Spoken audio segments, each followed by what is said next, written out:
At the point in time patiri kuona munyika yeZimbabwe mune political instability, tichiona kune kukweshana, vanhu vachirwirana zvigaro, tichiona aiwa mune massive looting iri kuitika, tichiona vanasingizo chapanguva tichithreatena vanhu vekuopposition vachada kuprotesta. Taona kuti Nelson Chamisa akaramba akanyarara, zvaita kuti vanhu vabva vaya vakati aiwa Nelson Chamisa is our voice, ndiye munhu achatimirira, ndiye achafulfilla ma-aspirations edu. Sana bina mashoko abuda chinyogwa pana panodobva subscribe like out on the bell icon. Tichipinda pa the handle yepa X apa social media tikuona kuti Nelson Chamisa atrenda.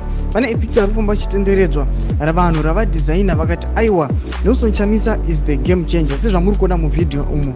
Vanyora vachiti change is coming. Zimbabwe shall be great again.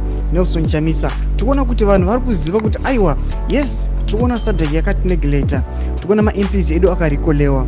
But izvo hazvingatibvisi pana Nelson Chamisa. We are going to struggle tinaye tiziva kuti Nelson Chamisa aiwa ndiye wane mutungamiri akaramba kunzi aiwa apiwe mari kana kuti ajoine kwakaenda vanasingizo chabangu. Nelson Chamisa ndiye munhu wane kunyangwe akakatira mabible verses ake vanhu vakamukriticize.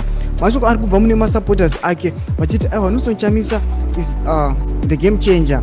Ndiye achakwanisa kuisa change munyika yeZimbabwe. Sezvo vanogara achitaura achiti aiwa something massive is coming. Chibotodza mafunguro enyu munoti kudii pamusoro pechitiko ichi. Noda kuti aiwa vanhu varamba kamirana Nelson Chamisa but kuna zvinhu zviri paground zvinonasa kutaura kuti hapana kana sign yekuti Nelson Chamisa angapinda pakutonga kuti pane hope ingavapo. Tudze mafunguro enyu pinai comment section medu. Musangano subscribe like chinotina on the bell icon.